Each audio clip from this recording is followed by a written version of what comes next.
Introduction.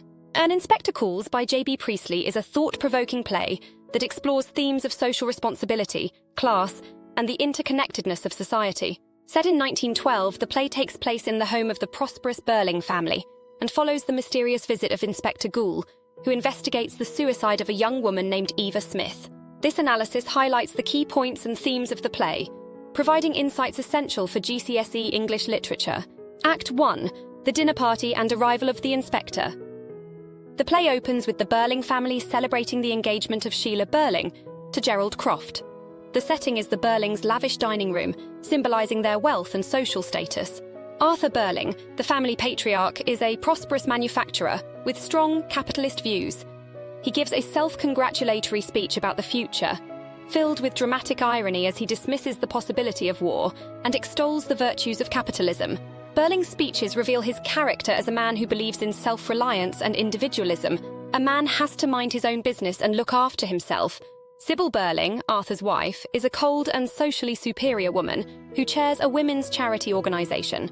She is described as a rather cold woman and her husband's social superior. Their daughter, Sheila Burling, is in her early 20s and described as a pretty girl in her early 20s. Very pleased with life and rather excited.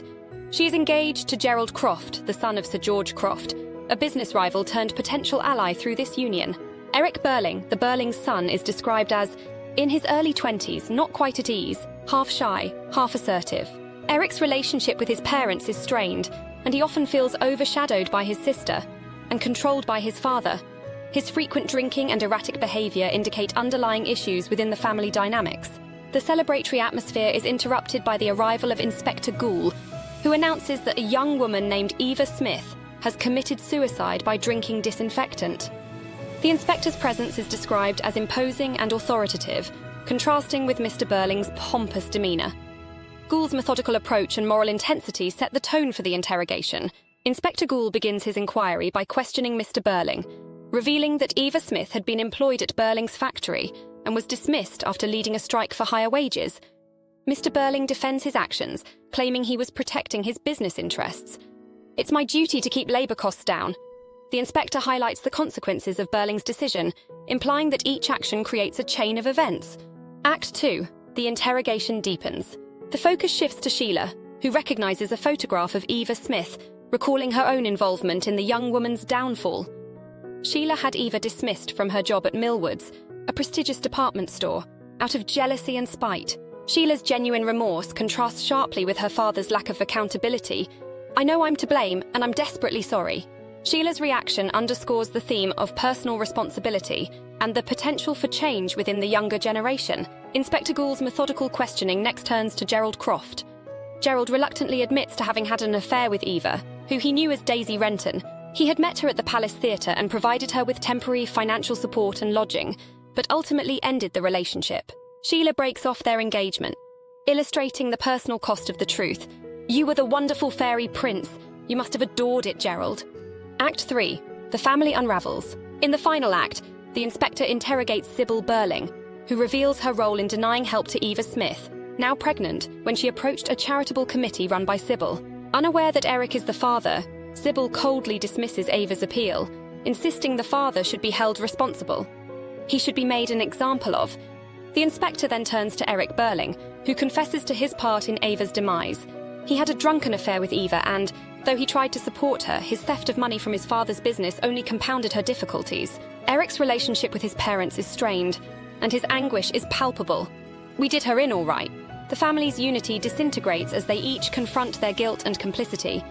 Inspector Goole's final speech underscores the play's central theme of social responsibility. "We are members of one body. We are responsible for each other." He warns of the consequences of ignoring this responsibility, hinting at the impending world war. If men will not learn that lesson, then they will be taught it in fire and blood and anguish. After the inspector leaves, the Burlings begin to question the authenticity of his identity and the investigation.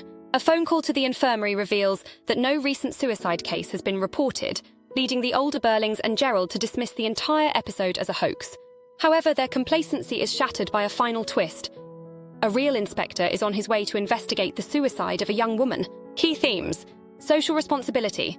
The play emphasizes the importance of social responsibility, illustrating how individual actions impact others. Inspector Ghoul's message is clear. We are all interconnected and must take responsibility for one another. Priestley uses the inspector as a mouthpiece for his own socialist views, contrasting sharply with Mr. Burling's capitalist ideology. Class and inequality. Priestley critiques the class system and the disparities between the wealthy and the poor.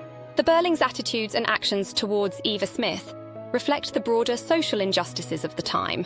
Eva's multiple identities, Eva Smith, Daisy Renton, signify her representational role of the working class, exploited and discarded by the affluent.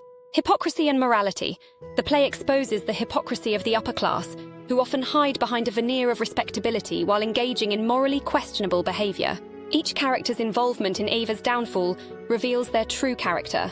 Mrs. Burling's refusal to acknowledge her culpability starkly contrasts with Sheila and Eric's acceptance of guilt. Generational conflict. The differing reactions of the older and younger Burlings highlight the generational conflict. While the younger characters, Sheila and Eric, accept their responsibility and show willingness to change, the older Burlings remain obstinate and self-righteous. This generational divide reflects Priestley's hope for a more socially responsible future, driven by the younger generation. Conclusion.